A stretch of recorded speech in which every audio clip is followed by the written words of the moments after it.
Welcome to today's video.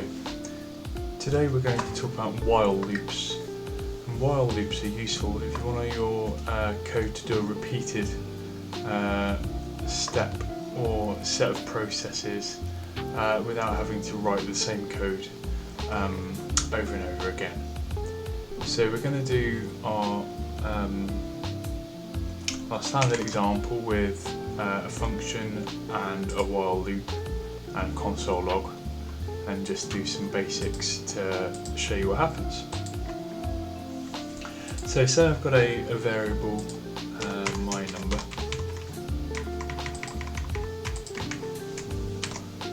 and we'll set that to equal 0. If I wanted to print out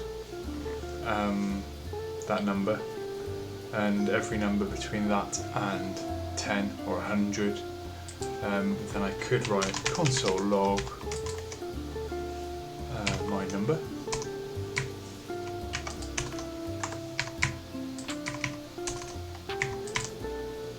and then I could write my number equals my number plus 1, and I could do that over and over again like this.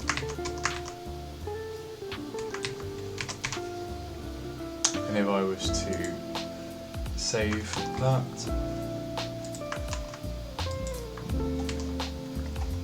and run it, I would get what I would expect. It's printed out all the numbers and it's added 1, and then it's printed out again and it's added 1, and so on and so on. But we don't want to do that. So what we can use instead is a while loop. And so in JavaScript, you can use the while function, and all you need to tell it is the rule. It's how long to keep repeating the same bit of code. So you can say while my number is less than 10, and then you use the curly brackets like before to create a code block. And all we're going to do here is do a console log of my number, and then we will make my number one more.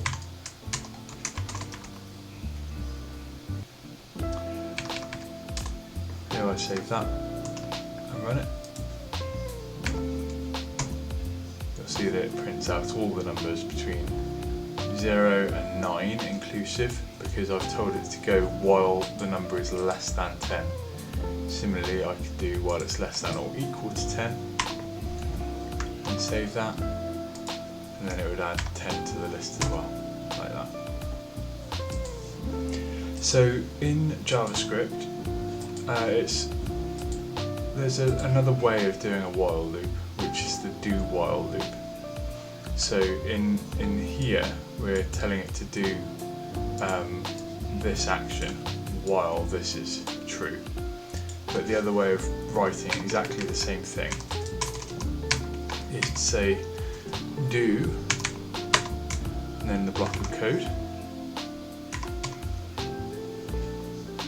So if I copy that out,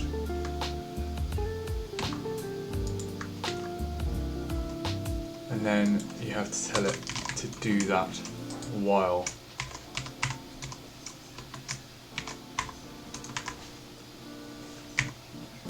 a certain rule is true.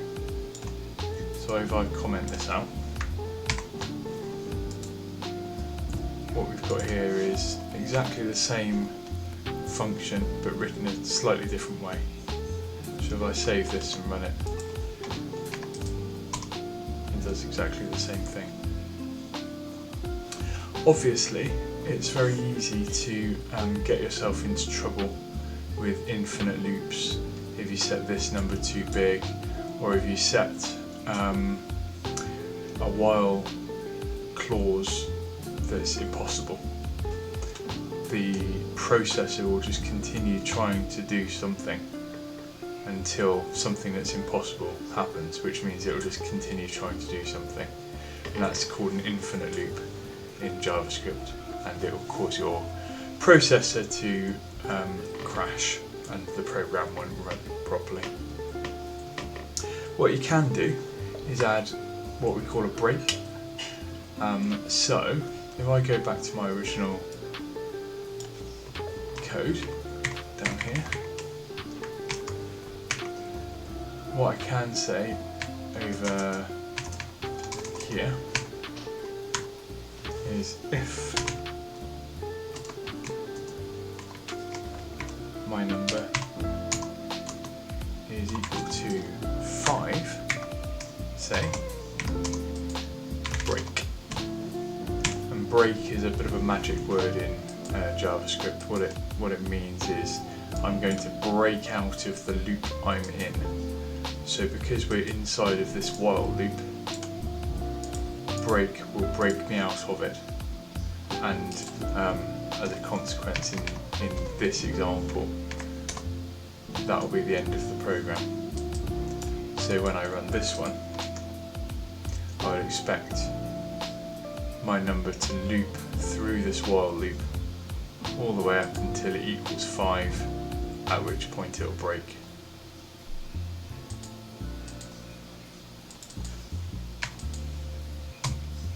There you are. So it got to 4, because if you think about it, it came in here at 4, it wasn't 5, so it wrote 4 out. It then became 5 at this point, went back in, number was equal to 5, it broke out of the while loop before it could actually type the word 5, and that's why you only got 0 to 4 here. And that is the basics of while loops. I hope this was useful, and I'll see you in the next one.